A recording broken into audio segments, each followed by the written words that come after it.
Speaker Punjab assembly Sibtain Khan ने कहा, जिस दिन मेरे खिलाफ वोटिंग होगी इजलास को चेयर नहीं करूंगा। बोल के प्रोग्राम इमरान खान बोल न्यूज के साथ में असम्बली की आइंदा मुमकिन कार्रवाई पर बात करते हुए कहा, ऐवान में पहले वजीर आला के एतमाद के वोट पर वोटिंग होगी। अगर परवेज इलाही एतमाद का वोट ले लेते हैं तो असम्बली तहलील हो जाएगी।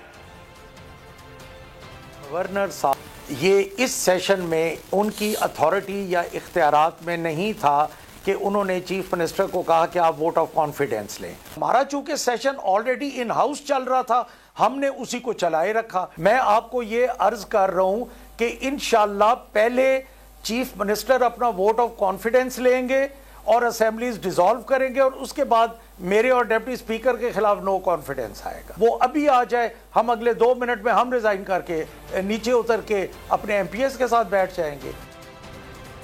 वज़ीर आला पंजाब को डीनोटिफाई करने के गैर कानूनी इकदाम पर गवर्नर पंजाब को ओहदे से हटाने के लिए